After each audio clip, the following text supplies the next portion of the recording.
On va aller rejoindre Stéphane Cadorette, qui est à San Francisco. Steph, comment ça va?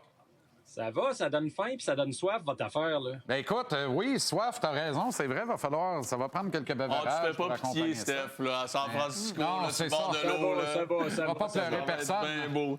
Mais il me semble qu'il y a plus correct. de bruit derrière toi ce soir. Là. Raconte-nous ta journée. Ah, là, il y a de l'effervescence, c'est sûr. C'est le vendredi, le monde débarque en ville. J'ai hâte d'aller me promener, par exemple. Là, les fans des Patriots, des Seahawks, ça va être partout. Le vendredi soir, c'est toujours la frénésie là, dans le centre-ville. Bien hâte de voir ça. Aujourd'hui, il n'y avait pas de dispo média. Fait que personne n'a pu se mettre les pieds dans les plats. Il n'y a pas eu de déclaration choc. Puis il n'y en a pas eu cette semaine, de toute façon. Là. Tu sais, quand on regarde ça, les équipes sont bien drillées maintenant. Là. Les départements des relations publiques font leur job. Il n'y a plus de ce qu'on appelle en anglais le bulletin board material. Là. Il n'y a pas envie personne n'a envie d'accrocher une citation dans le vestiaire puis regarder ce qu'un tel a dit. On parle souvent de Vrabel qui prépare bien son équipe. Mike McDonald aussi à ce niveau-là. Il n'y a pas de faux pas du côté des relations publiques.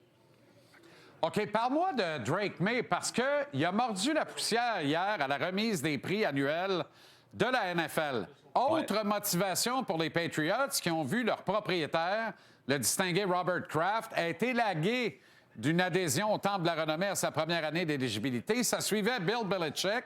Ouais. Ça les touche moins, les Patriots actuels, quoique ça doit faire de quoi à Mike Vrabel pareil. Est-ce que tout ça vient ajouter à la motivation des Patriots pour fermer le clapet de tout le monde dimanche? Drake May le premier, d'ailleurs. Là. Sincèrement, je pense qu'ils ont d'autres chats à fouetter. Tu sais, Drake May, probablement qu'il l'aurait aimé, le gros MVP, là, c'est sûr. Ça fait du bien, c'est flatteur. Il l'a dit cette semaine, là, oui, j'aimerais ça, mais tu sais, t'as les yeux sur le trophée Vince Lombardi. C'est ça qui compte rendu là. Écoute, ça a été très serré, par contre. Là. On parle d'une course où Stafford a eu 24 votes de première place. Drake May en a eu 23. On parle de 366 points contre 361. La dernière course au MVP qui avait été serrée de même, c'était 2003 quand Peyton Manning puis Steve McNair, le regretté Steve McNair, s'était partagé l'honneur. Ça a été toute une course. Moi, personnellement, je serais curieux d'entendre Arnaud là-dessus, mais j'aurais donné à Drake May en raison du personnel qu'il y avait à ses côtés comparativement à Matthew Stafford qui jouait avec, un duo formidable de receveurs. Un club loadé, ouais. Moi, en fait, on doit saluer Sam Monson, un analyste irlandais qui avait son droit de vote, qui l'a donné à Justin Herbert, lui. Ah, bravo. Et c'est à cause de lui, en fait, que Drake May n'a pas eu Ça va bien, pareil. le choix du MVP. Oui. Perso, moi, je suis un peu comme Parley. On l'en a parlé toute l'année. On l'aurait donné à Christian McCaffrey.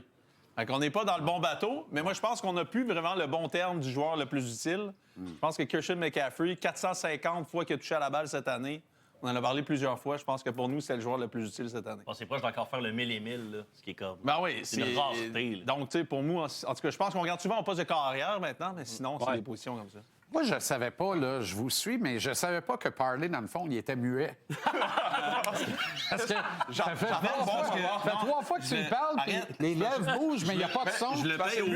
Je le paye au mot. Arrête, non, dis rien. C'est pas ça comme ça. Il est plus vite que moi, c'est tout. Ben, c'est ça, c'est Pepper qui répond, Parley bouge les lèvres. Non. C'est des ventriloques, dans le fond. Non, mais tu sais comment ça fonctionne. Là. Dès que tu es un rôle parlant, tu es payé plus cher. Oui, tarif union. Ah, exact.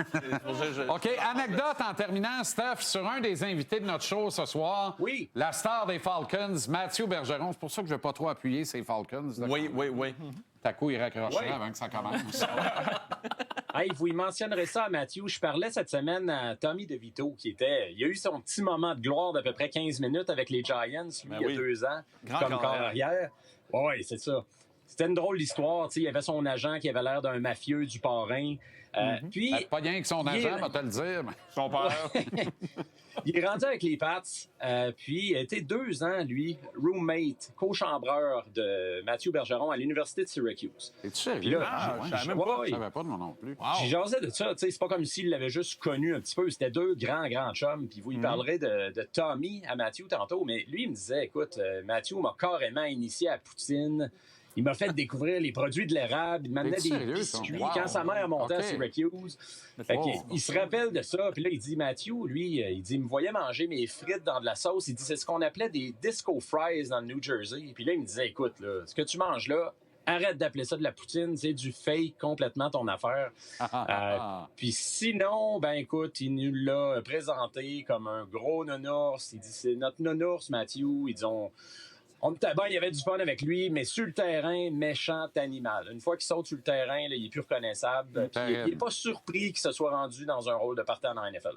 Formidable. On va lui en parler, puis parions qu'il y a un peu des pastas de la maman de Vito dans les muscles de Mathieu Bergeron.